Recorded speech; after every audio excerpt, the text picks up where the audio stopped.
Wala kang karapatan na sumbatan ako. Anak ko siya, kaya ako lang ang may karapatan magdesisyon para sa kanya. Ikaw, sampid ka lang. Nanay ka lang ng anak niya pero hanggang dun lang yon. Naintindihan mo? Asawa ko siya. Asawa niya ako. Ano na naman ang ituturok niyo sa akin? Ilang ulit ko bang sasabihin sa inyo na hindi ako baliw? Mga wala kayong puso para pasakitan ng inosenteng tulad ko. Maging masaya sana kayo sa halaga ng pera na ibinayad sa inyo habang araw-araw at gabi-gabi akong pinapatay sa sakit na mawalay sa anak ko.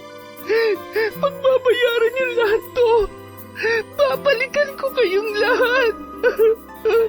Bakit ba nangyari sa amin to? Bakit ba ako pinahihirapan ng ganito? Ito na bang kabayaran sa mga kasalanan ko? Sinubukan ko lang naman protektahan ang anak ko at ang apo ko laban sa babaeng yun. Paano ako mabubuhay sa lugar na to? Maingay, marumi at mabaho. Aray, ang kati ng mukha ko at ng katawan ko. Taon 2012, Laguna. Alas 6 ng umaga, malakas ang ulan na may kasama pang kulog at kidlat. Apo, bukas ka na lamang kaya umalis. Masama ang panahon. Mahihirapan kayong bumiyahe. Lola, kailangan ko na pong umalis. Baka maibigay pa sa iba yung trabaho na inaalok sa akin ni Andre. Minsan lang ho ang ganitong oportunidad kaya hindi po natin pwedeng palampasin. Ay, o siya. Basta mag-iingat ka lagi doon. Lagi kang tatawag para hindi kami nag-aalala sa'yo. Isa pa, huwag basta magtitiwala, ha? Nagkalat ang mga manloloko ngayon. Ingatan mo yung puso mo at ang pagkababae mo. Huwag kang magpapabuntis kung ayaw mong pagpiestahan ng mga tsismosa dito sa atin. Si Lola talaga. Hindi pa nga ako nakakaalis kung ano-ano na naman ang iniisip. Huwag kayong mag-alala. Aalagaan kong sarili ko at yes, hindi ako magpapaloko. Alam kong mamimiss niyo ako pero konting taste lang muna para naman may paayos natin tong bahay. At saka ayaw ko nang bumalik pa kayo sa pambabarang, Lola. Masama ho yun at natatakot ako na baka bigla tayong balikan ng mga pamilya na binibiktima nyo. Aba, napag-utusan lamang naman ako. Sila ang lumapit sa akin kapalit ng malaking halaga. Yun na nga po, nagkapera nga kayo pero may buhay naman na napapahamak. Paano kung yung mga binabarang nyo sila naman talaga ang biktima? Maraming ganon, kinaingitan lang kaya pinapabarang. Hindi naman lahat ng lumalapit sa inyo ay naghahanap ng hustisya para sa sarili nila o kaya para sa importanteng tao sa buhay nila. Minsan, sila naman talaga ang masama at ginagamit lamang kayo para pahirapan yung tao na ipinapabarang nila. Kaya tama na ho, nangako na kayo sa akin. Oo na, hindi ko nagagamitin ang aking itim na kaalaman. Kung sakali man, yun ay kung may tao lamang na mang-aagrabyado sa'yo. Aba, lintik lang ang walang ganti. Gantiin na nila ang lahat. Huwag lamang ang pinakamamahal kong apo. Umuwi ka ng ligtas at wala ni katiting na galos, ha? Gusto ko ay araw-araw ka pa rin naming nakakausap ng Lolo Guido mo. Nasaan na nga ba yun? Guido! Guido! Aalis na si Glyza. Kumuha ka ng tricycle at nang hindi na ito sumadya pa sa paradahan. Mukhang wala yatang planong tumila ang ulan, ha? Napakalakas ng ulan. Mababasa ako. Kaliligo ko lamang kahapon at masyadong malamig baka naman umatake na naman tong ubo ko. Oh, kita mo na. Inatake na naman ang katamaran ng lolo mo. Alam mo, apo, huwag ka na magtataka kung isa sa mga araw na ito ay malalaman mo na lamang na pinalayas ko na ang Lolo Guido mo. Kapag inuutusan ay napakaraming palusot. Nakakapikon na minsan. Sadya naman kasing napakalakas ng ulan. Bukod sa nag-aalala ko sa apo natin na bibiyahe na ang ganitong panahon, saksakan ng lamig kaya alam mo namang mahina ako dyan. Aba, bakit sinabi ko bang magpaulan ka? Napakalaki ng payong dyan. Bakit hindi mo gamitin? Gusto mo bang ihambalos ko sa iyo yan? Eto na nga, kikilos na. Kapag ako tinamaan ng kidlat, mawawalan ka ng gwapo at mabait na asawa, makita mo. Wala ka na makikitang kapareho ko. Ay, salamat naman sa Diyos at sumunod din.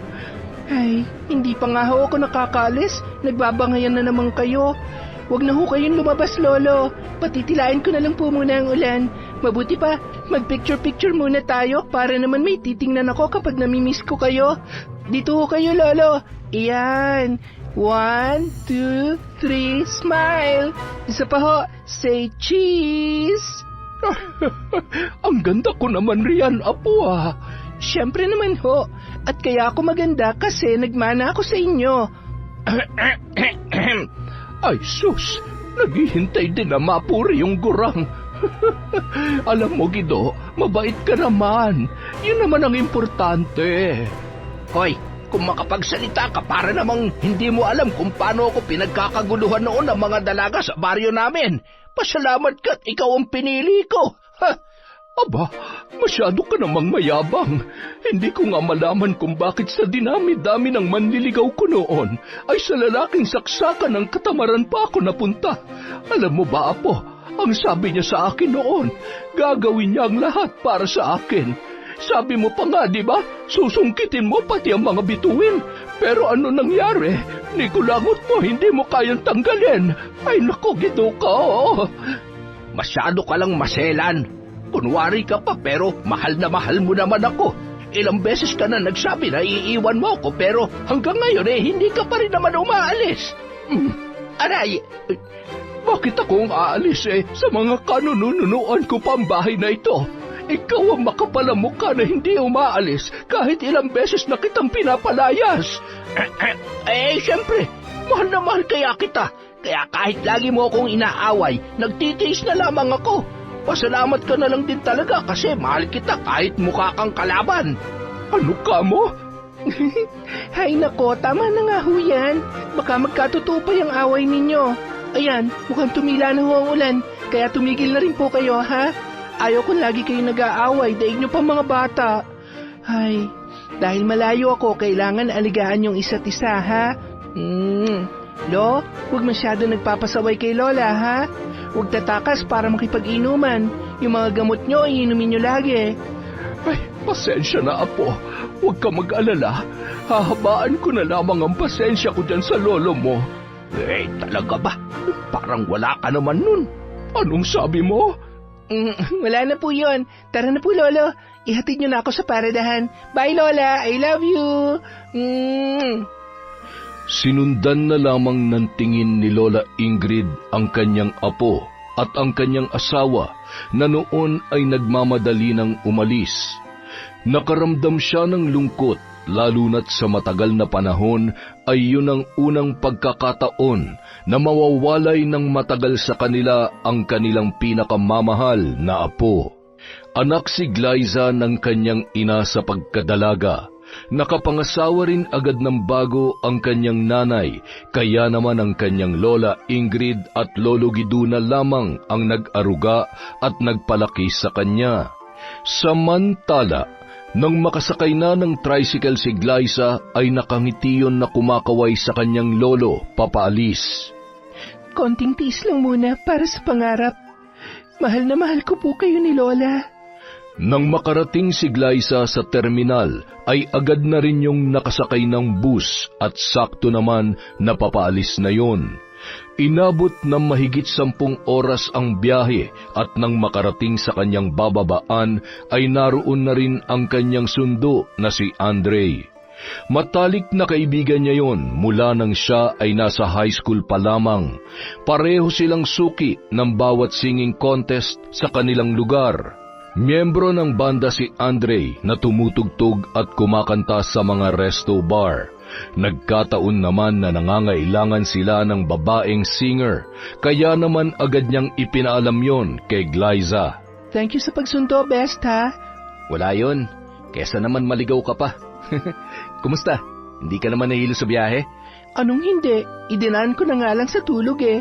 Alam mo naman, tapos ngayon lang kaya ako bumiyahe ng ganito kalayo. O siya, tara na't na makapagpahinga na ang best friend ko.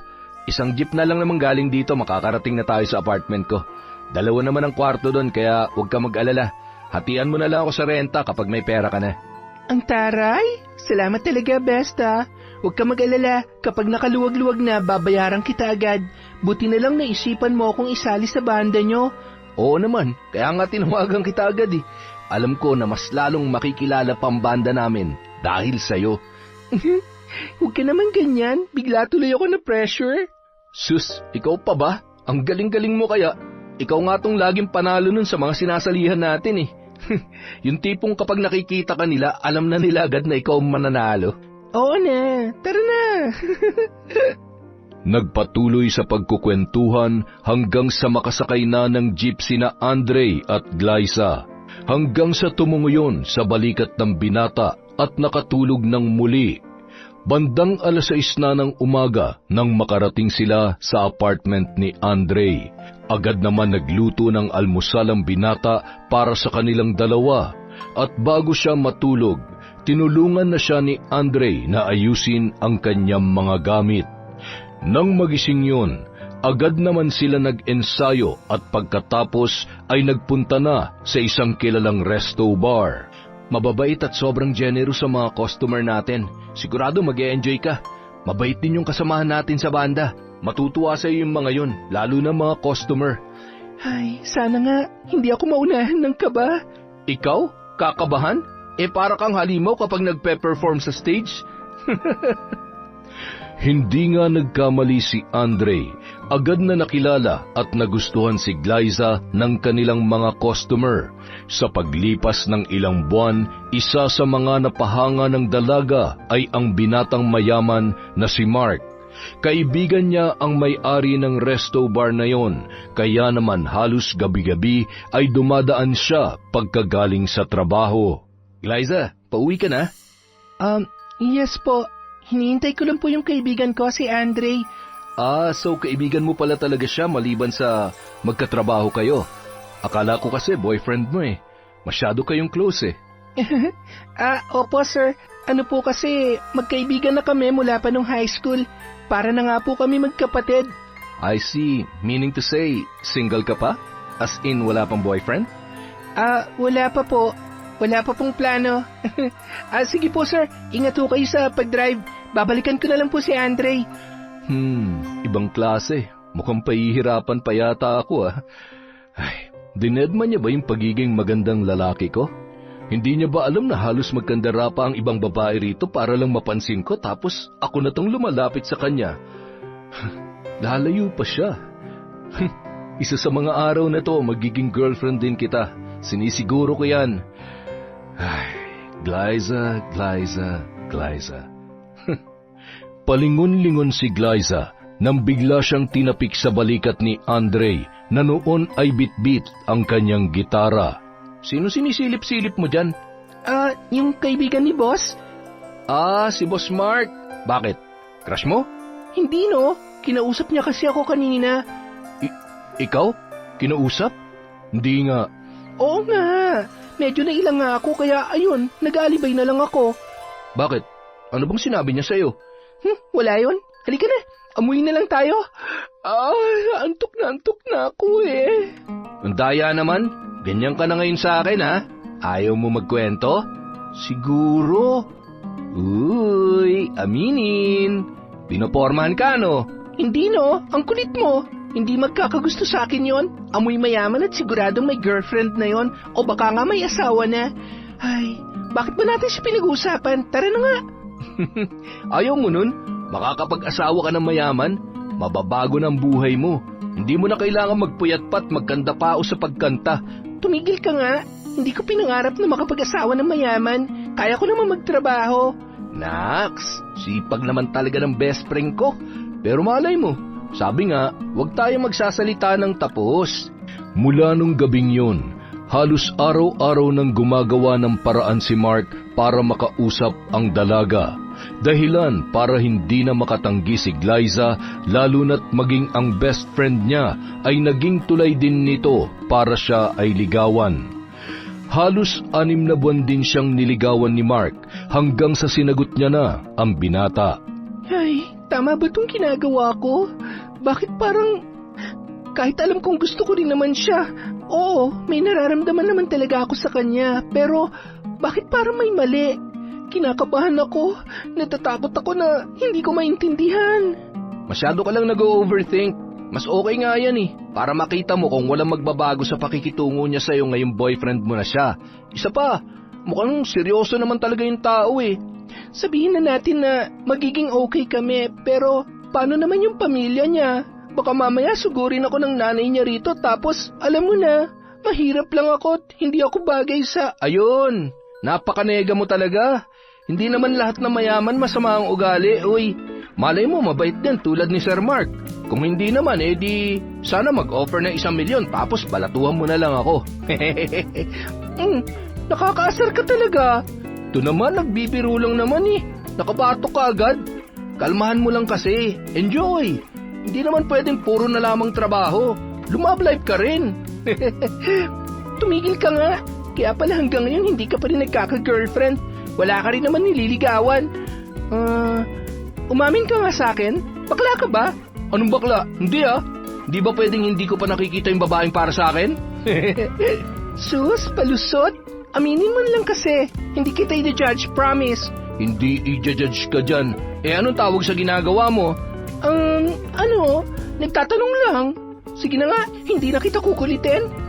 Makalipas ang 1 taong relasyon, nagulat na lamang si Glyza nang yayain siya ni Mark sa bahay nila upang ipakilala ang dalaga sa kanyang mga magulang. Kinakabahan man ay hindi na rin nakatanggi pa ang dalaga, lalo na't yun din ang paraan para mas makilala niya ang binata maging ang mga magulang nito. Bumili pa yun ng formal na bestida na isusuot nung araw na yon at sinuot niya ang niregalong hikaw at kwintas ng binata para sa gabing yon. Nang makarating sa bahay, agad na sinalubong ang magkasintahan ng nanay ni Andre sa kanilang napakagandang balkonahe.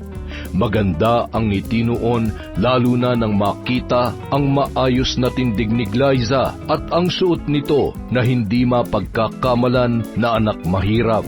I'm glad to finally meet you, Iha. Thank you po, tita. Nice meeting you po. Tuloy ka. Nagpaluto ako ng mga paborito ni Andre para kung sakali man may idea ka na sa kung anong gusto ng anak ko. Alam mo, ito ang unang beses na nagpakilala siya sa amin ng dad niya ng girlfriend. So I guess you're the lucky girl. Feel at home, Iha. I told you mabait ang mami and dad ko. Sure ako na magugustuhan ka nila. Tara? Matipid lamang nang umiti si Glyza kay Mark, sabay huminga ng malalim bago humakbang papunta sa napakalawak na dining area. Kinikilabutan pa siya nang makita ang mga babasagin at mamahaling figurin. Grabe, ang yaman pala talaga nila. Diyos ko po, kayo na pong bahala sa akin. Baka mamaya hindi ako makasagot sa mga tanong ng mami at daddy niya. Sana naman huwag silang English ng English. Baka mamaya hindi ako makasagot eh. Nakakahiya. Babe, are you okay? Relax ka lang, okay? Dad, we're here. Si Glyza po, my girlfriend. Ikinagagalak kita makilala, Glyza. Maupo na kayo't masarap magkwentuhan habang kumakain. Agad naman hinila ni Mark ang upuan para makaupo si Glyza. Napalunuklaway na lamang ang dalaga nang makita ang iba't ibang sukat ng kubyertos na nasa kanyang harapan. Napatingin na lamang siya kay Mark at ginaya ang ginagawa ng kanyang boyfriend.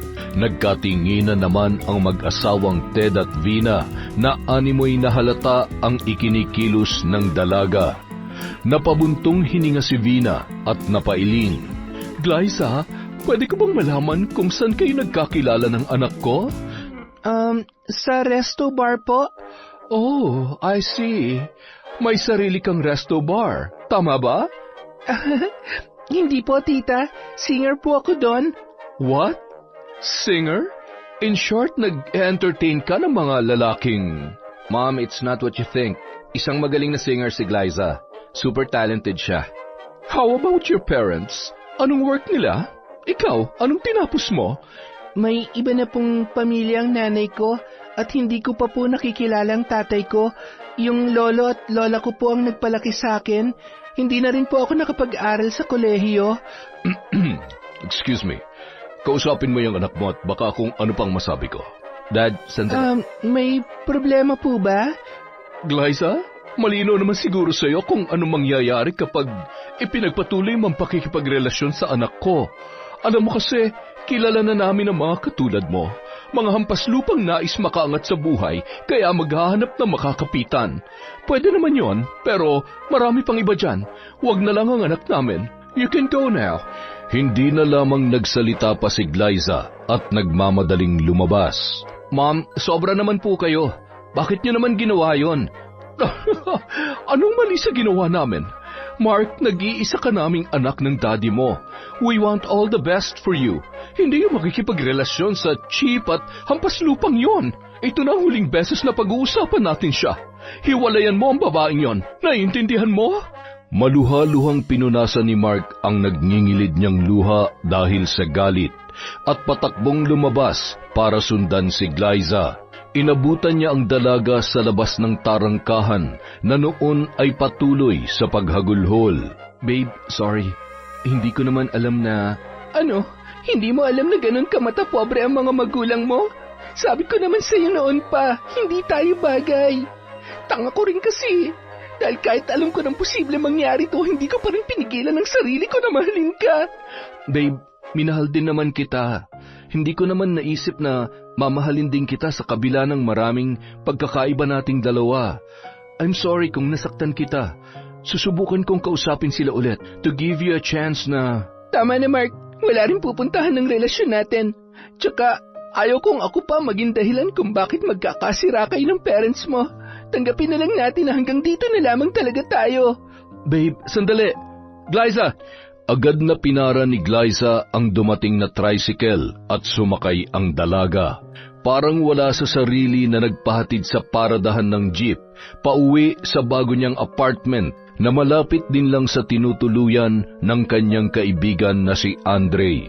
Doon siya dumiretso sa bahay ng binata at agad na ininom ang isang nakabukas na beer pagdating niya roon. Ba, kailan ka pa natutong uminom, ha?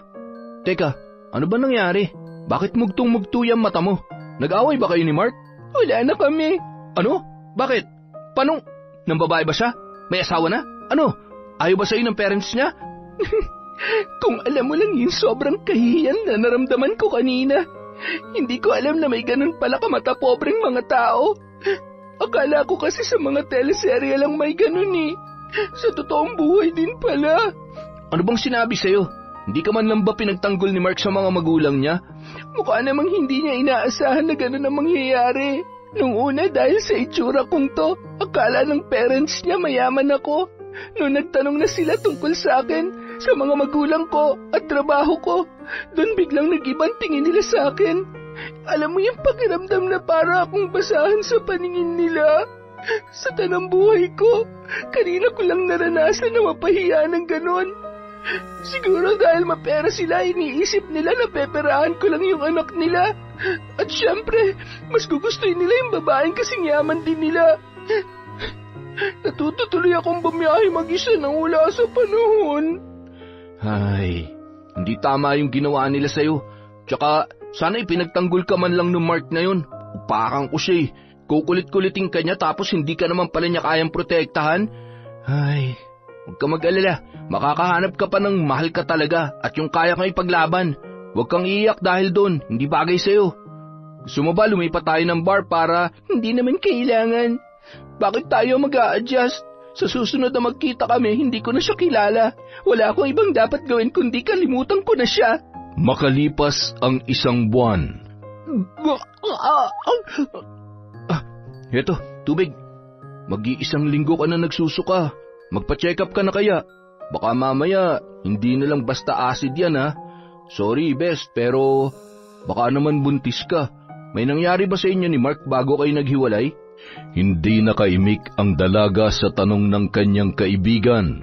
Tumungo na lamang yon sa sofa, sabay na pahawak sa kanyang ulo na noon ay tila ba may malalim na iniisip.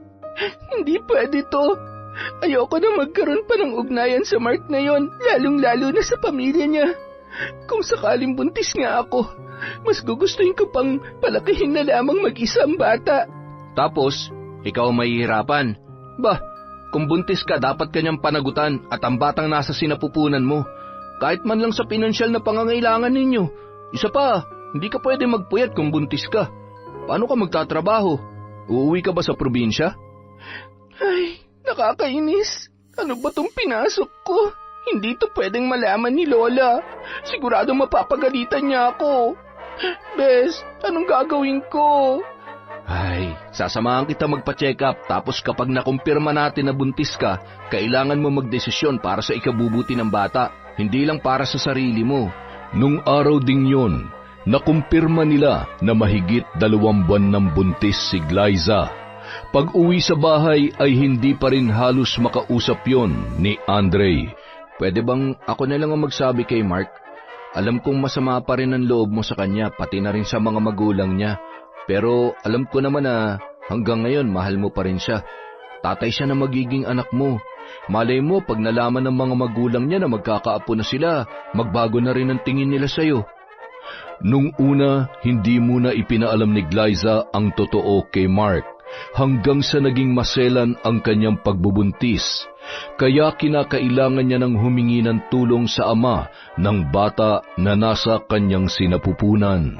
Nang malaman yun ng binata, agad niya yung ipinaalam sa kanyang mga magulang. Anong gusto mo mangyari ngayon? Pakakasalan mo ang babaeng yon? At bakit naman po hindi? Pero sa ngayon, ang importante yung bata. Kailangan niyang tulong ko. Kailangan ako ng mag-ina ko. Mark, nahihibang ka na ba? Isa pa, gaano ka nakasisiguro na anak mo ngayon?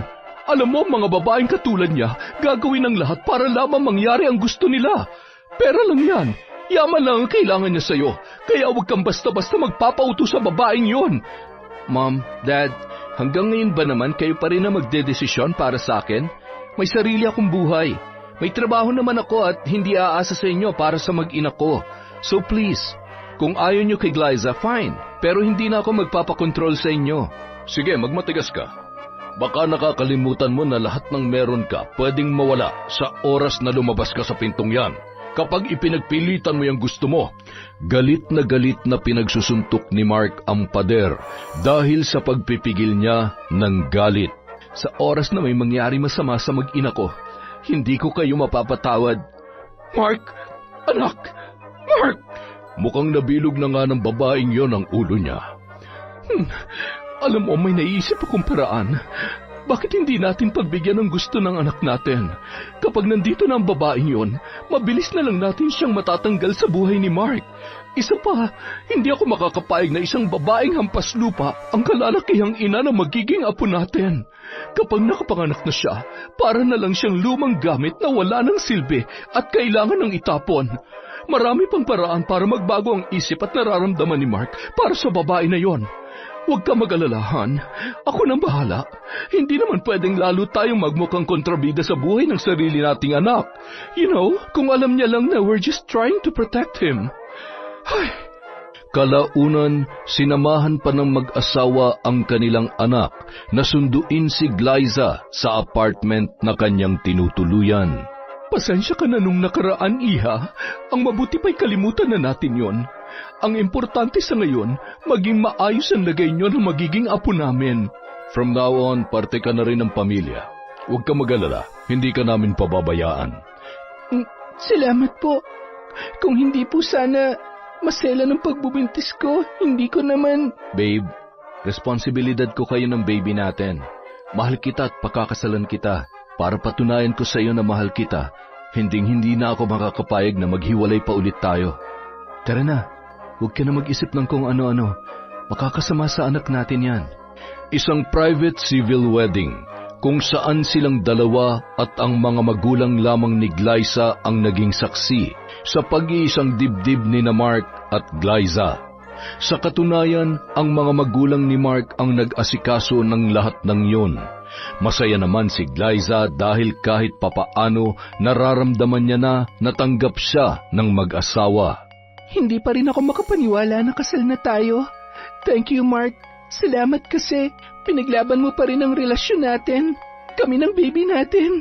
Huwag ka mag-alala. Hanggat nabubuhay ako, poprotektahan ko kayo.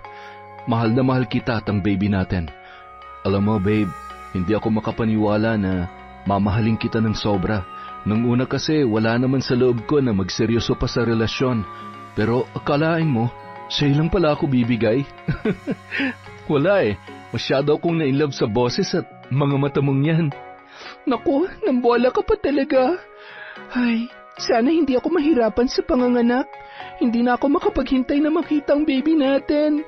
Ako rin. Sobrang excited na ako makita at alagaan kayo pareho.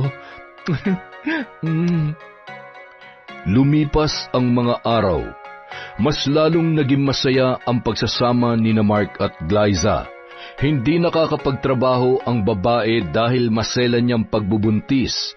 Inako muna ni Mark ang responsibilidad nito sa kanyang lolo at lola. Nadismayaman ang dalawang matanda nang malaman na nag-asawa na ang kanilang apo at ikinasal na yon na hindi man lamang sila nakadalo ay wala naman silang nagawa kundi tanggapin at maging masaya na lamang sa naging kapalaran ng kanilang apo. Nang malaman naman ng mga magulang ni Mark ang tungkol sa pagsuporta niya sa lolo at lola ni Glyza, galit na galit ang mga yon. Kita mo na, Ted? Ito ang sinasabi ko eh. Ang sarap ng buhay nila, ha? Ano, pati sila responsibilidad na rin ni Mark? Pabayaan mo na. Pasasaan ba't may hangganan rin naman ang pagpapakasarap nila? Kapag nakapanganak na si Glyza, wala na siyang silbi at ilalagay na natin siya sa dapat niyang kalagyan. Eksakto. Pauwi ng kababata niyang si Jane. Ewan ko na lang kung hindi magbago ang isip ni Mark kapag nagkita silang muli. Ni Katiting ay walang binatbat ang Glyza na yan sa babae na nararapat para sa anak ko. Higit sa lahat, tayo ang magpapalaki sa apo natin. Siya lang ang may karapatang makinabang sa pera at ari-arian natin. Isang gabi, galing sa trabaho si Mark. Malakas ang ulan at hangin. Habang nagmamaneho, agad niya namang sinagot ang tawag ni Glyza na batid niyang nag-aalala na para sa kanya ng mga sandaling yon. Babe, nasan ka na? Okay ka lang ba? Oh babe, ayos lamang ako. Pauwi na, nasa biyahe na. Sige babe, mag-iingat ka sa pagmamaneho ha? Opo, I love you. I love you too babe. Hindi gumagana ang preno. Mababangga ako! Sigaw, tunog ng mga sasakyan, malakas na pagbangga ang huling narinig ni Glyza nung mga oras na yon. Hindi! Mark! Nang marinig ni Vina ang malakas na hiyaw ni Glyza, ay nataranta yon na lumapit sa kanya. Ano nangyari? Bakit ka umiiyak? Tita, na-aksidente po yata si Mark. Kausap ko po siya tapos narinig ko po na nawalan daw siya ng preno. May narinig po akong banggaan. Hindi pwede may mangyari masama sa anak ko. Hindi! Ilang minuto pa ang lumipas, may tumawag ng mga pulis na nagparating ng malungkot na balita tungkol sa sinapit ni Mark na dineklara ng mga doktor na dead on arrival. Kasalanan mo to! Malas ka sa buhay ng anak ko! Aray ko po, tita! Bitawan niyo po ako! Nasasaktan po ako! Talaga masasaktan ka! Halika dito! Gagawin kong impyerno ang buhay mo!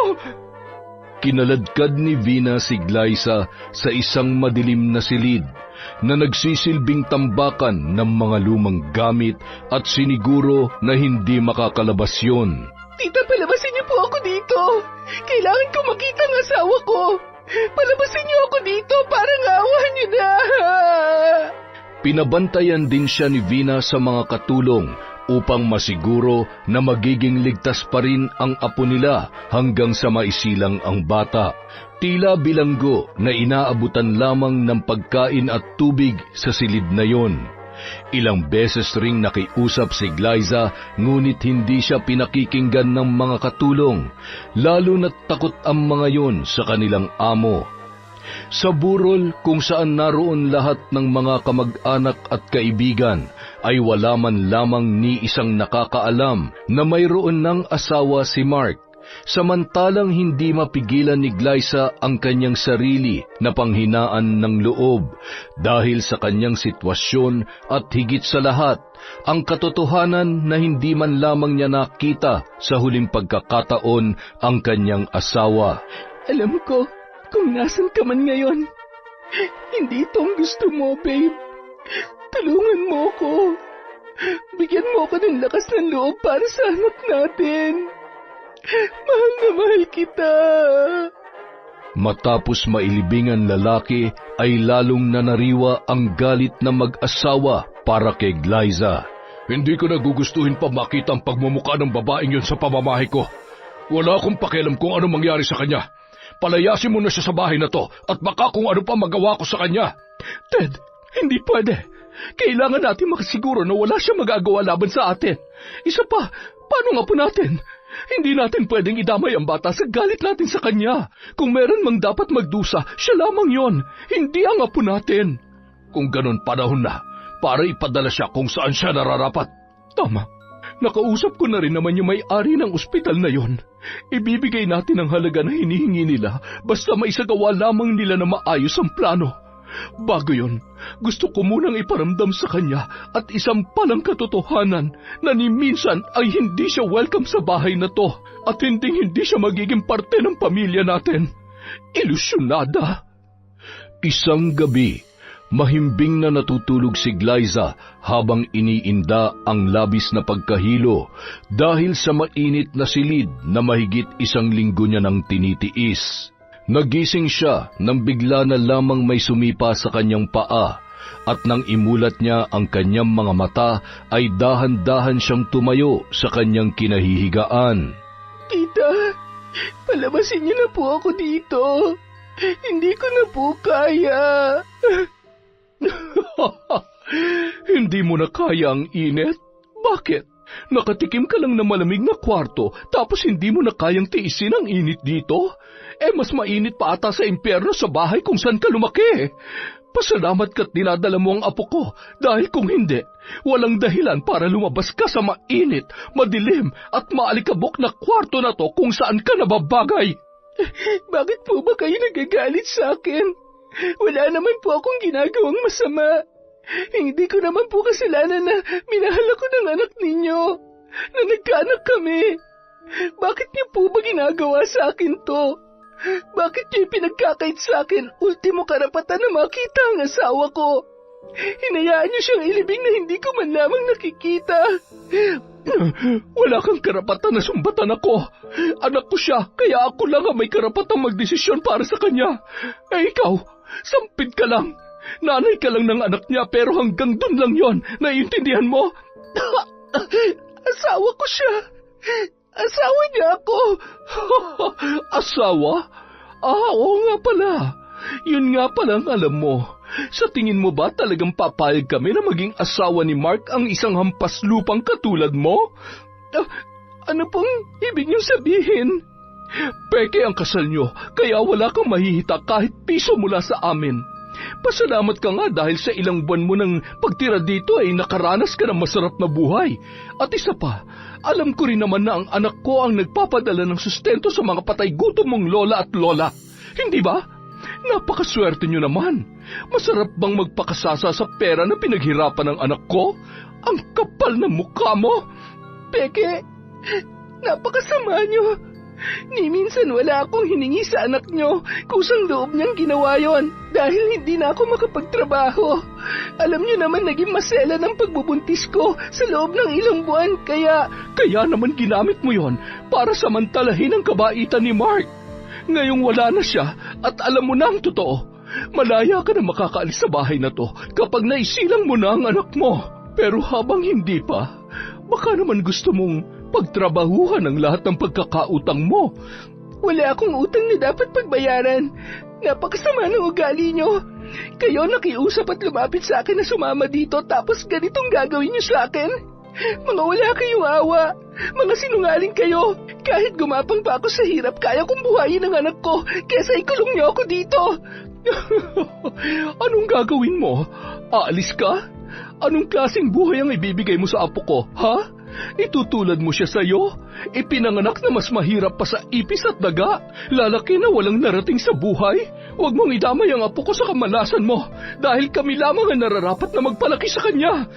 Hindi niyo makukuha sa akin ang anak ko. Mamamatay muna ako bago niyo siya makuha sa akin.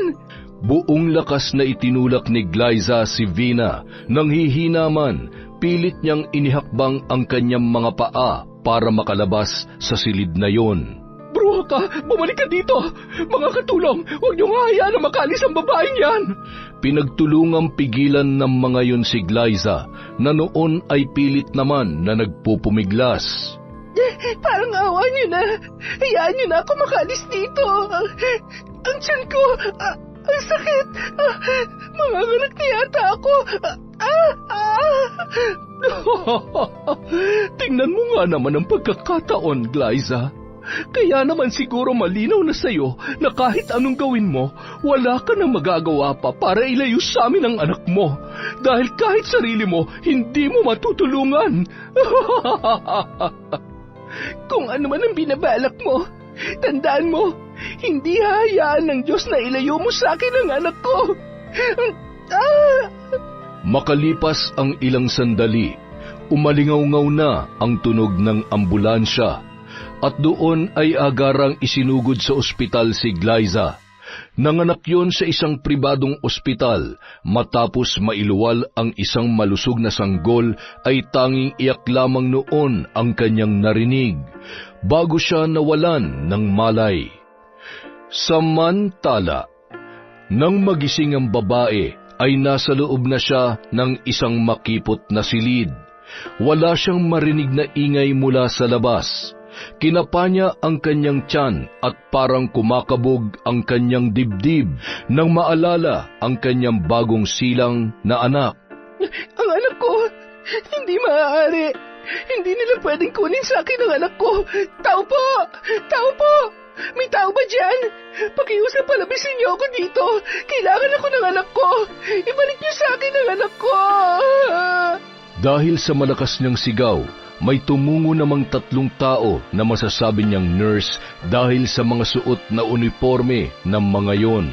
Nasaan ang anak ko? Pwede ko ba siya makita? Pasensya na ho, pero wala po kaming alam tungkol sa sinasabi nyo. Nasa mental facility po kayo ngayon para ho gumaling na kayo. Tuturukan ko na lang ho muna kayo ng pampakalma. Mental facility? Teka, huwag may turok sa akin yan. Hindi ako baliw. Bagong panganak ako. Nasaan siya? Nasaan ang anak ko? Ibalik niyo sa akin ang anak ko. Kawawa naman siya. Mukha namang nasa maayos siyang pag-iisip. Ginagawa lang natin ang trabaho natin, pre. Isa pa, hindi naman siya dadalhin dito ng mga kamag-anak niya kung wala talaga siyang sakit sa pag-iisip. Ay, tama ka naman. Tara na, marami pa tayong pasyente na asikasuhin. Samantala, Gido, kumusta na kaya ang apo natin? Bakit kaya hindi siya nagpaparamdam? Ilang gabi ko na rin siyang napapanaginipan. Hindi kaya may nangyari na masama sa kanya? O di kaya ay may pinagdadaanan siya ngayon? Ay, kung ano-ano naman yung iniisip mo. Hindi naman yung pababayaan ng asawa niya. Kaya huwag ka na masyadong mag-isip pa. Sinusubukan ko naman pero iba talaga ang pakiramdam ko. Kung maaari ko lamang siyang puntahan ay ginawa ko na. Paano naman natin siya pupuntahan? Hindi naman tayo maalam bumiyahe. Baka mamaya ay magkanta ligaw-ligaw pa tayo doon. Siguro abala lang siya o ay baka nanganak na. Huwag ka mag-alala. Pasasaan ba't tatawag din yon? Kailan ba naman tayo natiis ng apo natin? samantala ng mga oras na yun, tumungo si Andre sa bahay ng mga magulang ni Mark. Nag-aalala na rin kasi siya sa kalagayan ng kaibigan, lalo na nang malaman nito na patay na ang asawa noon. Maraming beses niya na kasing tinawagan si Glyza, ngunit hindi niya makontak ang kanyang kaibigan. Sinubukan niya rin yung i-message sa social media accounts, ngunit wala rin siyang makuhang sagot. Paulit-ulit niyang pinindot ang doorbell hanggang sa may lumabas na isang katulong. Sir? Sino po sila? Ano pong kailangan nyo? Ako po si Andre. Kaibigan ko si Glyza. Gusto ko po sana siyang kumustahin at makausap. Nandyan po ba siya? Ay, kaibigan po kayo ni Ma'am Glyza, sir? Ay, wala na ho dito ang kaibigan ninyo. Ang totoo po niyan, naawa po talaga ako sa nangyari sa kanya. tulungan niyo ho siya. Kailangan niya ho kayo. Kapag nakita niyo ho siya, pakisabi na lang na sorry. Hindi ko siya magawang tulungan dahil kailangan na kailangan ko ho ang trabaho ko para sa mga anak ko. Paano ko ho siya tutulungan? Bakit? Ano po ba talaga nangyari sa kanya? Nung mga oras na yon, ibinigay ng katulong ang pangalan ng mental institution na aksidente niya lamang narinig sa kanyang mga amo at sinabi kay Andre ang kanyang mga nalaman. Maraming salamat po sa tulong niyo. Tatanawin ko ho itong malaking utang na loob. Aalis na po ako. Nang makapasok ang katulong, agad naman yung inusisa ni Vina. Ay, wala po, ma'am. Nagtanong lang po kung may malapit daw hong paupahan dito. Sabi ko ho ay magtanong-tanong na lamang siya sa iba at marami ho akong ginagawa. Mabuti naman. Siya nga pala, kung sakaling may pupunta dito at hahanapin ang bruhang ina ng apo ko, sabihin mo matagal nang wala dito. Sabihin mo naglayas na, sumama sa ibang lalaki at wag na wag niyong papapasukin dito sa pamamahay ko. Naintindihan niyo? Huwag kayong tatanga-tanga kung ayaw niyo masaktan at mawalan ng trabaho. Sige, bumalik na kayo sa ginagawa ninyo. Samantala, nung araw ding yun, pinuntahan ni Andre ang nasabing mental institution at nagtanong-tanong tungkol sa pasyente na kanyang hinahanap. Hindi man lamang siya pinapasok ng security guard matapos marinig ang pangalan ng babae na kanyang itinatanong. Bakit bang kulit mo? Sinabi na ngang wala, hindi ba? Kung talagang wala siya dito, bakit hindi niyo ako papasukin? Manong guard, parang awa niyo na. Kailangan niyang tulong ko. Kailangan natin siyang tulungan. Aba, lintik na ito ah. Saksakan ng kulit. Sinabi na ngang wala eh. Patuloy na nagpumilit yon nang makita naman ng nurse na isa sa mga naka-assign kay Glyza. Bakit hindi niyo na lang siya papasukin para maniwala siya na wala dito ang pasyenteng hinahanap niya? Kahit kailan talaga pahamak rin ang nurse na to eh. Kaya bago-bago masyadong nakikialam. Ewan ko na lang kung hindi mawala ng trabaho yan dahil sa pakikialam niya. Kita mo na, masyado ka mayabang. Kung umasta ka, akala mo pag-aari mo tong ospital. Sir, pwede ko bang malaman kung sino ang tinutukoy niyong pasyente? Posibleng bagong pasyente lang siya dito dahil kapapanganak lang niya. Glyza ang pangalan niya. At ito ang itsura niya. Siya nga. Kaano-ano niyo ho siya, sir? Kaibigan niya ako. Inilahad ni Andre ang buong pangyayaring nalaman niya base sa kwento ng kasambahay ng mga magulang ni Mark. Dahilan para makaramdam ng labis na awa ang nurse para kay Glyza. Mas mabuti ho kung ire-report niyo ang pangyayaring ito sa mga pulis o kung sino man po makakatulong sa inyo para makaalis ho dito ang kaibigan ninyo ng ligtas. Habang ginagawa niyo po yun, makakaasa kayo na hindi ko pababayaan ang kaibigan ninyo. Agad namang lumabas si Andre na noon ay nakipagtitigan pa ng masama sa gwardya ng ospital na yon. Pagsapit ng gabi, masinsinang kinausap ng nurse si Glyza nang madatnan nun na humahagulgol ang babae habang yakap-yakap ang isang unan. Ano na naman ang ituturok niya sa akin? Ilang ulit ko bang sasabihin sa inyo na hindi ako baliw? Mamawala kayong puso para pasakitan ng inosenteng katulad ko. Maging masaya sana kayo sa halaga ng pera na ibinayad sa inyo habang araw-araw at gabi-gabi akong pinapatay sa sakit na mawalay sa anak ko. Pagbabayaran yung lahat ng to, babalikan ko kayong lahat. Huminahon ka. Huwag ka mag-alala. Hindi na kita paiinumin ng gamot na hindi makakabuti sa kalusugan mo. Ang ilan sa mga ito, kailangan mo para makatulog ka na maayos. Matinding depresyon ang pinagdadaanan mo. Alam ko na ang totoo. Konting tiis na lang. Makakalabas ka rin dito at makakasama mo ng anak mo. Pero habang hindi pa dumadating ang araw na yon, kailangan mo magpalakas. Naniniwala ka sa akin? Oo, pero walang pwedeng makaalam sa kung anong pinag-usapan natin ngayon, ha? Kailangan natin mag-ingat dahil hindi naman natin alam kung sino talaga ang kasabwat ng mga biyanan mo dito sa loob ng ospital. Magdasal ka lang. Malalampasan mo rin lahat ng pagsubok na pinagdaraanan mo. Salamat. Akala ko wala na akong pag-asa pang makaalis dito. Tama ka. Kailangan ko maging matapang at lumaban para mabawi at makasama kong anak ko. Hindi ako natatakot kahit gaano man sila kayaman. Hindi ko sila atrasan.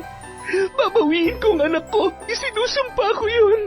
Sa tulong ng kaibigan ni Mark na may-ari ng bar at kakilala nitong abogado, tinungo nila ang ospital at binalaan ang mga yon na posibleng makulong at isara ang institusyon sa oras na malaman na may katiwalian na nagaganap sa ospital. Napatunayan din ng mga yon na wala talagang sakit sa pag-iisip si Glyza. Idinaan pa nila sa isang test upang tuluyang makalabas siya sa mental institution. Sa takot ng may-ari na maipasara ang kanyang negosyo, nanikluhod yun kay Glyza at nangakong tutulong na lamang sa kahit anong paraan upang makabawi sa babae, wag lamang magreklamo sa kanila. Tinanggap na lamang ni Glyza ang inaalok nitong tulong upang tuluyang maisagawa ang kanyang planong pagbawi sa anak at paghihiganti sa kanyang mga kinilalang biyanan. Isa pa, nakita niya rin kung gaano karaming mawawalan ng trabaho kapag ipinasara ang ospital na yon. Maraming kaibigan si Mark na nagtulong-tulong para makapagsimulang muli si Glyza. Gayun din si Andre na naging katuwang niya sa bawat plano.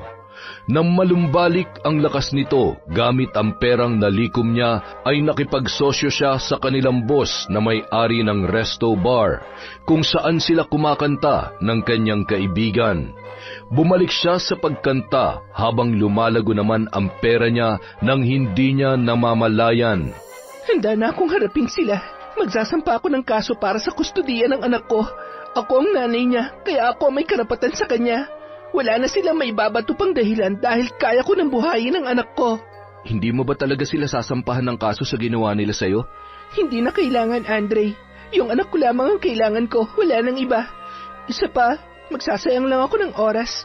Kapag nakuha ko ng anak ko, ayaw ko na makita pa ang mga pagmumukha nila. So, ganun-ganun na lang yon? Paano kung guluhin ka pa rin nila at gumawa ng bagay na mas ikakapahamak mo? Huwag ka mag-alala dahil hindi ko na sila bibigyan ng pagkakataon para gawin yon. Hinding-hindi na, Andre. Mas malala pa sa mabulok sa kulungan na mararanasan nila.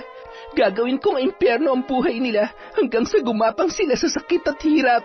Makalipas ang ilang buwan, matapos ilaban ang kustudiya ng kanyang anak, ay naipanalo niya yon. Hindi na siya nagsayang pa ng panahon at agad na tumungo sa bahay ng matapobre na mga magulang ni Mark. Makakagawa rin ako ng paraan para makabalik sa amin ang apo ko. Ano na naman ang pinaplano mong kademonyohan, ha? Ito na ang huling beses na makikita mong anak ko at hindi niyo na kami mapaghihiwalay pa. Dahil isa sa mga araw na to, mawawala na rin sa iyong lahat ng pinagyayabang mo. Tandaan mo yan. Ted, ang apo natin. Gumawa ka ng paraan. Ibalik mo sa akin ang apo ko. Tama na. Hayaan na natin siya. Marami pang bagay na dapat pagtuunan ng pansin. Marami akong inaasikaso ngayon. Nasasaan ba't kapag wala na siyang maipalamon sa anak niya, ibabalik niya rin yun sa atin. Makalipas ang isang buwan. Ano bang nangyayari? Hindi pwedeng mabankrupt ang mga negosyo natin. Paano na tayo? Ginawa ko ng lahat. Ikaw, maliban sa pagrereklamo at paghingi ng pera, may ambag ka ba? Buisit.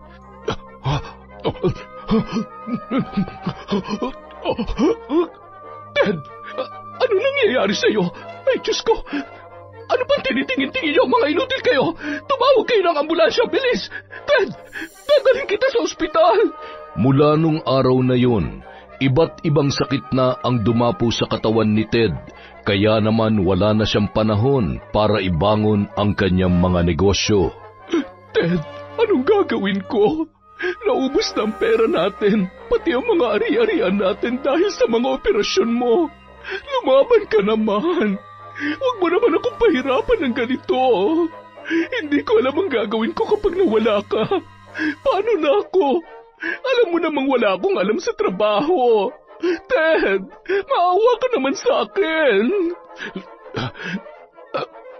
Kung mamamatay na rin lang naman ako, mas makabubuti pa kung iuwi mo na lamang ako sa bahay natin. Pagod na ako, Vina. Gusto ko nang magpahinga. Sinunod naman ng babae ang kahilingan ng kanyang asawa. Isa-isa na rin na nagsialisan ang mga kasambahay dahil wala na silang maipasahod. Naibenta na rin pati ang mga mamahaling gamit niya at mga alahas. Samantala, Ilang oras na lamang ang hihintayin ko upang matuluyan ka. Tingnan ko lang kung hindi magpumalahaw na parang kalabaw ang asawa mo. At ikaw, babaeng demonyita ka. Ewan ko na lang kung hindi ka magtanda. Napakabait ng apo ko para pasakitan mo. Kahit gaano ka kayaman, wala kang karapatan na hamakin ang pinakamamahal kong apo. At higit sa lahat, ang ipagkait sa kanya ang sarili niyang anak. Ngayon, namnamin mo ang sakit na mawalay sa mahal mo sa buhay na lintik ka.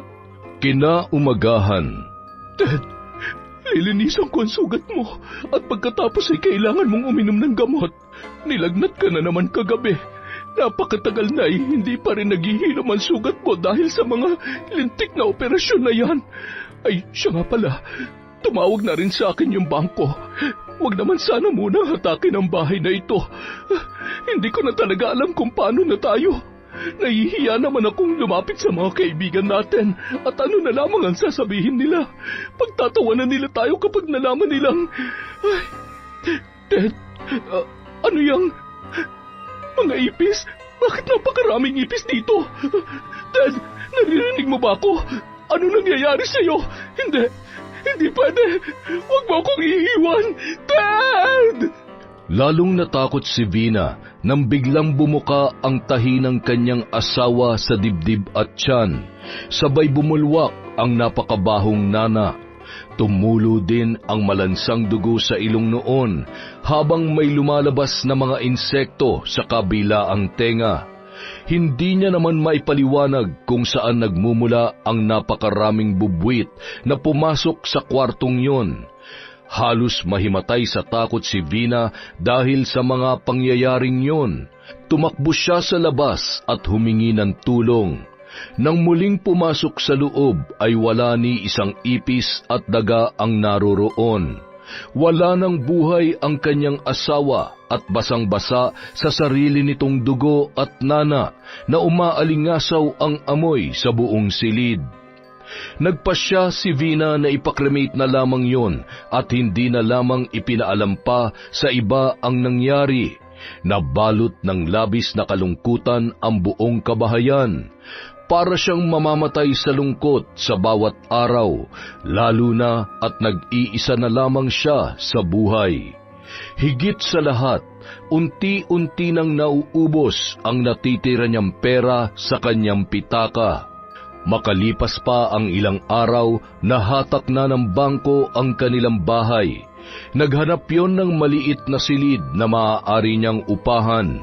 Masikip, maalikabok, katre ang higaan at nang tingnan niya sa ilalim ay napakarumi noon. Bakit ba nangyari sa amin to?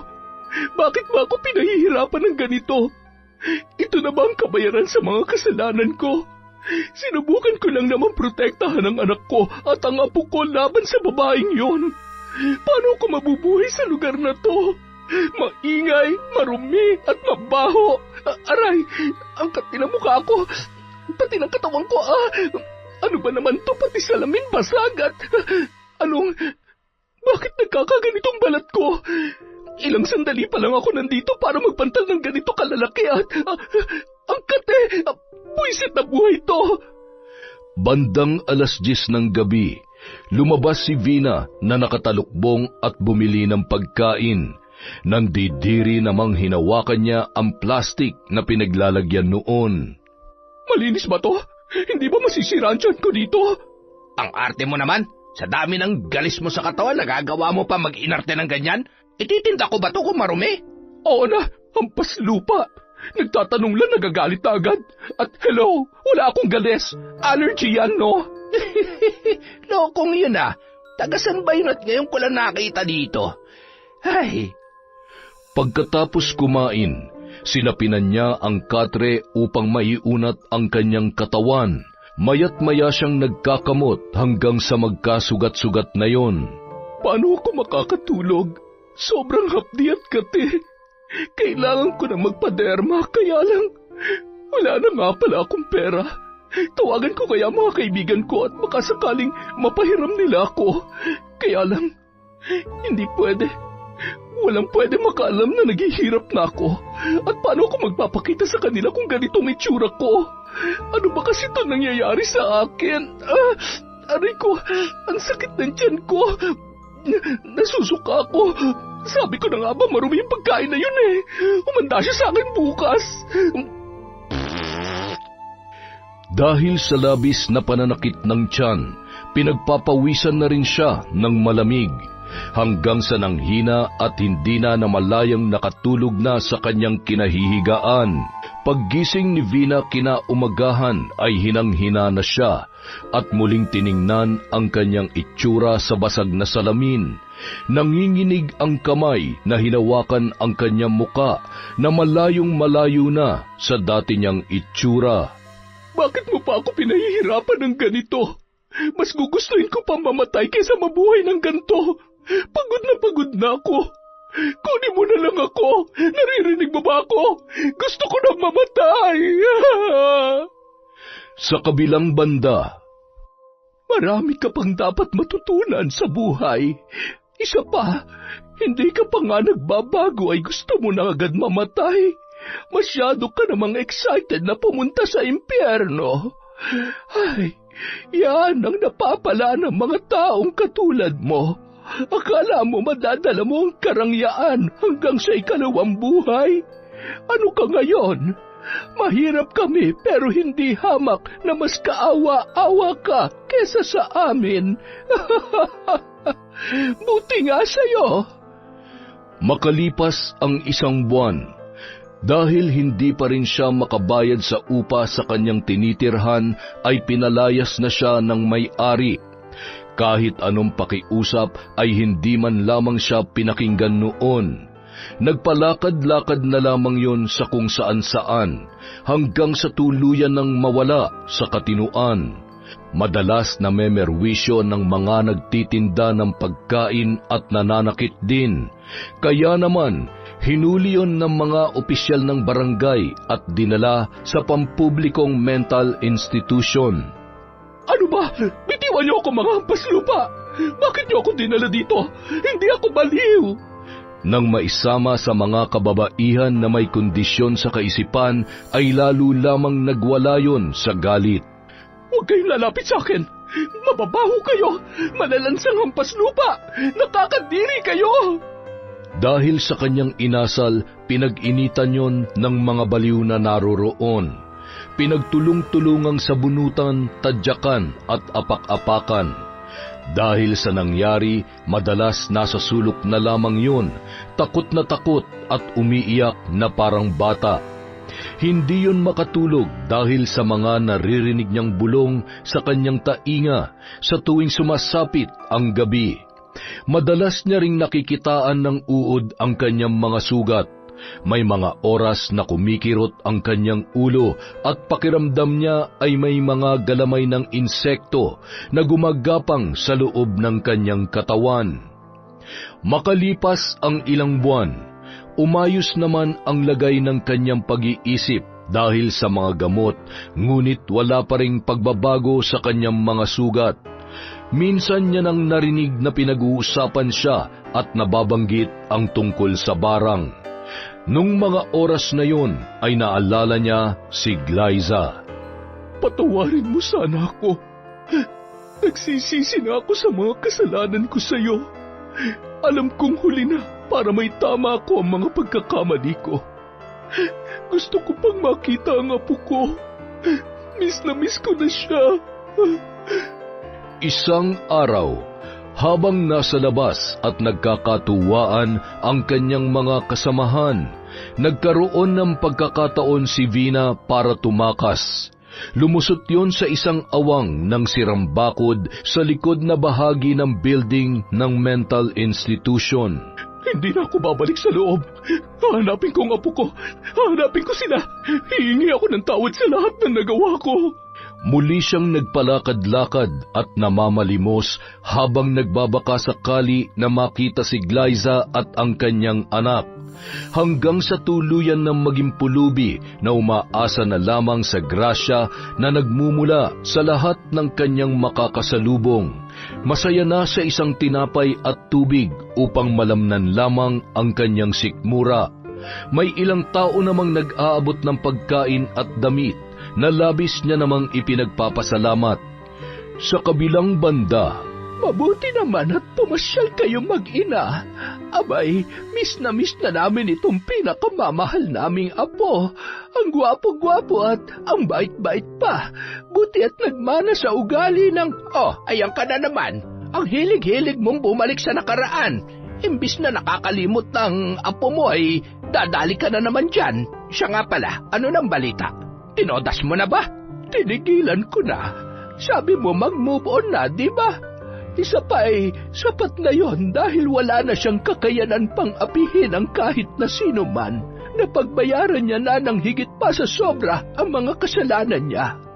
Ako naman itong malilintikan kapag, alam mo na, ipagdasal niyo na lamang ako na mapatawad pa ako ng Diyos sa mga pinagagagawa ko. Ilang beses ko na kayong pinigilan noon at pinatigil sa pambabarang pero ako rin ang dahilan kung bakit. Hayaan mo na, apo. Nagkasala na rin naman ako ay lulubos-lubusin ko na. Kung hindi ko ginawa yon, baka kung ano pang gawin nila sa'yo. Hindi ko kakayanin kung may mangyayaring masama ulit sa'yo, apo ko. Alam mo naman na ikaw ang buhay namin ng lolo mo. Sobrang mahal na mahal ka namin. Kung pwede nga lang ay bantayan ka namin hanggang sa ngayon. Kaya lamang may sarili ka ng buhay na dapat pagtuunan ng pansin at naiintindihan namin yon. Salamat po sa lahat, Lola. Hanggang ngayon, kayo pa rin po ni Lolo ang sandalan namin. At ngayong may nabili na ho akong bahay para sa atin, hindi nyo na ho ako kailangang mamiss. Kami ni Baby, dahil magkakasama na po tayo, isasama ko na kayo pabalik na Maynila. Abat, ay matutupad na ang pangarap ko na makapunta man lamang sa Maynila bago mamatay. Makakapasok na ako ng mall. Opo, may papasyal ko na ho kayo sa Maynila anumang oras. Malapit lamang po tayo doon. Masayang-masaya ako sa lahat ng naabot mo, Apo. Sobrang proud kami sa iyo ng lolo mo. Mas proud po ako sa inyo. Hindi na ho kasi kayo nag-aaway. Ay, napagod na akong awayin siya. Pero 1 buwan pa lang naman akong mabait sa kanya. Kapag ka naboboring, alam mo na. Jesus Mariosep naman talaga, oo. Siya, bumiyahe na tayo agad ng Malibangka. At nang hindi akong pinagdidiskitahan mo. Apo, marami bang magaganda doon? Anong sabi mo? Magagandang pasyalan. Ikaw naman, oo. Kapal ng pagmumukha mo. Naghahanap ka ng maganda. Akala mo naman ay makakabingwit ka pa sa itsura mong yan. Kung mambababae ka lang doon, maiwan ka na lamang mag-isa dito. Hay, ayan na naman kayo. Tama na yan. Huwag na kayo nag-aaway at kapag umiyak tong apo ninyo, hay nako, mahihirapan na naman tayong patahanin. Ay, siyempre, nagmana sa'yo yan. Ganyan na ganyan ka rin nung maliit ka pa. Apo, pasensya ka na sa lolo mong pasaway, ha? Makalipas ang 7 taon, sa labas ng simbahan, may hawak ang isang batang lalaki na isang supot na may lamang prutas at iba pang pagkain. Tumakbo yon papunta sa isang matanda na nakaupo sa gilid ng simbahan. Lola, pagkain po, oh. Dinala ko po ito para sa inyo. Salamat, bata. Napakabait mo naman. Nasaan bang nanay mo? Sabi mo ipapakilala mo ko sa kanya. Lagi po kasing busy ang mami ko, kaya hindi ko po siya kasama ngayon. Si Ninong Andre po ang kasama ko, nandun po siya sa car. Sabi ko po kasi sandali lang po ako. Sige po, kainin niyo na po yan. Tapos, ito po money po galing kay mami ko. Bigay ko raw po sa inyo. Sabi ko po kasi kawawa kayo dito, wala po kayong house Ikaw talagang bata ka. Sige na, bumalik ka na sa ninong mo. Bye-bye po. Huwag po kayong mag-alala. Sa susunod po, makikilala niyo na si mami ko. Mabait po yun. Napakabait at malambing na bata. Siguro ganyan na rin kalaki ngayon yung apo ko. Kaya siguro napakagaan ng loob ko sa kanya. Ay, ilang taon na nakalipas pero hanggang sa ngayon, hindi ko pa rin sila nakikita. Samantala, napalabas na ng sasakyan si Andre upang hanapin ang kanyang inaanak. Ay, nasan na ba yun? Pambihira, sabi saglit lang. Nakipaglaro pa yata eh. Tito Ninong, I'm here! Saan ka ba nagpunta? Doon po, nandun po yung lola na walang house eh. Kawawa po siya. Ang dami niya pong scar sa face, tapos ang dumi po ng damit niya. Pwede po ba natin siyang bigyan ng damit? Pwede naman. Sasabihin natin yan sa mami mo. Baka may mga damit siyang ipamimigay. Alam mo, manang-mana ka sa nanay mo. Pero mas malala yung pagiging caring mo sa mga palaboy. Parang sa susunod na request mo bilhan na natin sila ng bahay. Halika na't susunduin pa natin ang mami mo. Hinihintay na tayo nun. Tito Ninong, bakit lagi niyong sinusundo si mami? Love mo siya, no? Ha? Love? Kung ano-ano na naman ang iniisip mo. Ikaw talaga, kabata-bata mo pa, ang dami mong alam. Love mo si mami ko kasi lagi mo siyang inaalagaan. Alam mo, kami kasi ng mami mo, best friends kami. Hindi kami mabubuhay at sasaya kung hindi kami magkasama. Hindi po ba pwedeng kayo na lang ang daddy ko? Pwede naman. Para mo na rin naman akong daddy, pero kahit kailan, hindi ko mapapalitan ng daddy mo sa buhay ng mami mo. Kaya, Tito Ninong mo na lang ako. Tumango-tango na lamang ang bata at mahigpit na humawak sa kamay ni Andre at ngumiti na parang hindi kumbinsido sa kanyang mga sinabi. Nang sunduin nila si Glyza na noon ay nag-aaral upang mas mapalawak pa ang kanyang kaalaman sa pagpapalago ng negosyo, ay bukang bibig pa rin ng anak nito ang tungkol sa matandang kaibigan niya doon sa may simbahan. Dahil sa hiling ng bata, naghanap sila ng mga damit at iba pang pwedeng ibigay sa nasabing matanda. Isang araw, Mami, dito po. Bilis po, Mami. Oh, dahan-dahan ka lang, anak. Baka naman madapa ka niyan. Pambihira naman talaga tong anak ko, oo. Konting-konti na lang, magseselos ng lola mo. Lola, nandito na po ulit kami. May dala po kami para sa inyo. Kami? May kasama ka? Anak, ang bilis mo naman tumakbo. Magandang umaga ho sa... Glyza? Ho? Bakit niyo ako kilala? Siguro dahil ganito na ang itsura ko kaya siguradong hindi mo na nga ako namumukaan. Pero masaya ako na makita ka para makahingi ako ng tawad. Siya na ba ang apo ko? Anak, halika dito kay Mami. Mami, bakit po siya umiiyak? Galit po ba kayo sa kanya? Kilala niyo po ba siya? Anak, sorry pero kailangan na nating umalis. Halika na. Pero, Mami... Alam kong walang kapatawaran ang ginawa ko sa iyo noon. Hindi ko hangad na patawarin mo ko. Gusto ko lang malaman mo na nagsisisi ako sa lahat ng ginawa ko. Hindi na lamang sumagot pa si Glyza, ngunit nang maalala niya ang mga nangyari ay hindi niya mapigilang mapaluha. Lumakad sila papalayo habang palingon-lingon naman ang kanyang anak sa kinauupuan ng matanda na halos hindi na makayanang makatayo. Mami, sorry na po. Huwag na po kayo mag-cry. At niyakap na lamang ni Glyza ang kanyang anak ng mahigpit. Sorry anak ko. Akala ni Mami, nakalimutan ko na ang lahat. Pero hindi ko akalain na manunumbalik lahat ng ginawa niya sa akin noon. Sorry kasi hindi ko pa siya kayang patawarin sa ngayon. Pero ipinagdadasal ko na balang araw, maibibigay ko rin sa kanya ang kapatawaran na yon.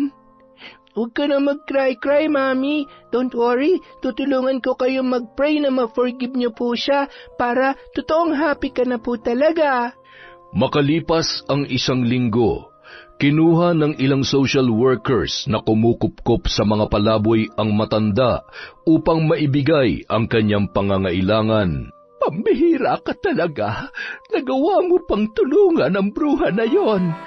Ay, hindi ko rin po maintindihan ang sarili ko, Lola. Kahit sobrang galit ako sa kanya. Nakaramdam pa rin po ako ng awa nung makita ko ang lagay niya. Mukha naman pong nagbago na nga siya. Isa pa, sapat naman na siguro yung hirap na pinagdaanan niya para pagbayaran lahat ng mga kasalanan niya. At saka, mali rin namang gumanti tayo sa ganoong paraan. Ay, kung sa bagay, mas maigi na rin nang tuluyan ka na makausad sa mga nangyari. At saka, nanay pa rin naman siya ng tatay ng anak mo. Tama ho kayo. Alam ko na sa kabila na masamang ugali niya, hindi naman gugustuhin ni Mark na makita siya sa ganoong kalagayan. Habang nag-uusap ang dalawa, ay siya namang dating ni Andre na may dalang bulaklak. Oh, para saan yan? Anong meron? Ano pa nga ba? Yung anak mo, inutusan akong bilhan ka ng bulaklak, ibigay ko raw sa'yo. Tapos ayun na, nasa labas, nakikipaglaro na sa mga bata. Bakit mo naman sinunod? Nagpatalo ka na naman sa inaanak mo. Makulit manang-mana sa'yo. Aba, sa wakas ay may lakas na rin ng loob na manligaw itong si Andre. Naku, hindi po ako nanliligaw. Alam mo, ikaw, para kang pinipilit. Hindi rin naman ako magpapaligaw sa'yo, no? Okay na ako sa kung anong meron tayo ngayon. Ihampas ko kaya to sa mukha mo na matauhan ka. Kahit hindi mo sabihin, noon pa man, alam ko nang mahal mo ako. Masaya naman na tayo at kahit anong mangyari, nandito lang tayo para sa isa't isa. Ay, anak ng torpe naman talaga. Oo, siya, maghapunan na nga lamang tayo. Gido, tawagin mo na yung apo mo sa labas.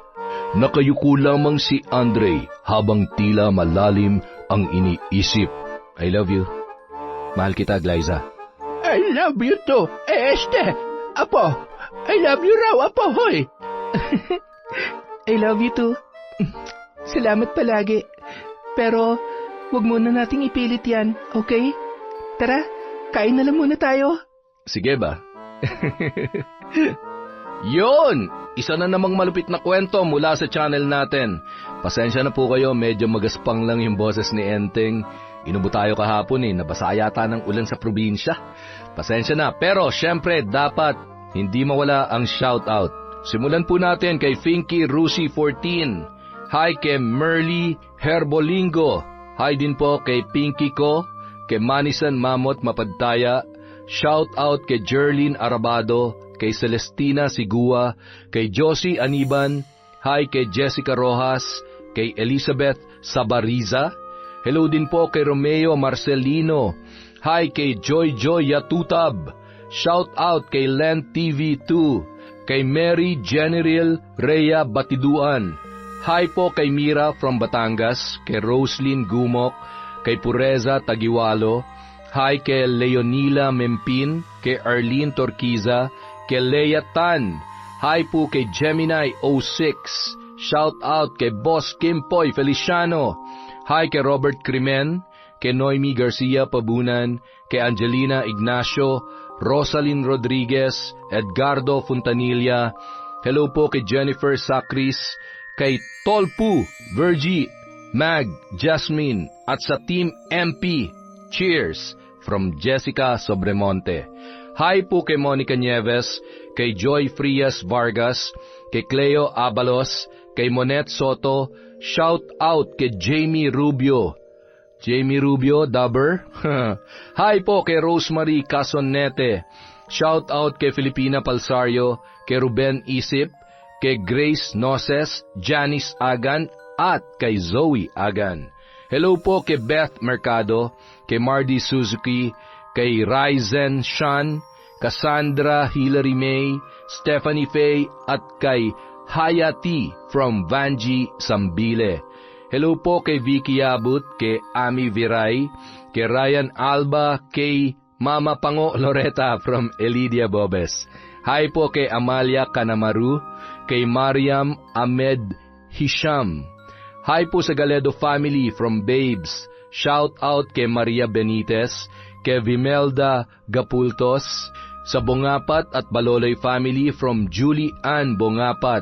Hi po kay Vilma Bautista, kay Gaylen Ukol, Christine Rubite. Hi kay Emelita. Hi po sa Daloso family at kay BF na si Noli Lacorte from Lynn Kaunes. Hi kay Marieta Marapaw, kay Roxanne Gaudicos, Samantha A. from Sun Clouds.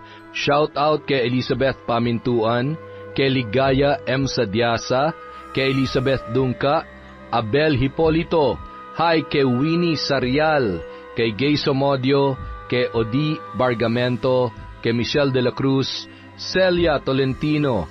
Hello po kay Salvacion Roldan, kay Rashan Yan Licarte, hi kay Jocelyn Murilla, kay Dimple Siumi, Rowena Goles, Marian from Albay, kay Imelda Ofalia, kay Shander de Guzman, kay Merly Amistad, hi po kay Raquel San Luis, kay Analie Vallega, kay Hana Maylin Sesgundo, Jelana Amanda, hi po kay Richard Rivera, Mea Espiritu, Asodicen Cerila, hi po kay Mirasol Masuher, kay Hermenia Arcilia, kay Salvacion Roldan, Marjeline Pasil, hi po kay Zalhi Cruz, Maying Melanie Pamplona Paderna from Mayet Pineda, hi po kay Marisa Gante, shout out kay Billy Ray Jenny May at kay Ray Buendia from Lucy Buendia.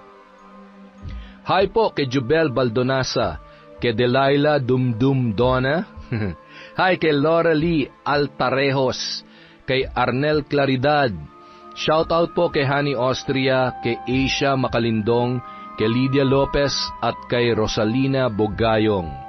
Yung po mga hindi natin nabanggit, meron pa po tayo bukas. Maraming salamat po mula sa Kwentong Enteng.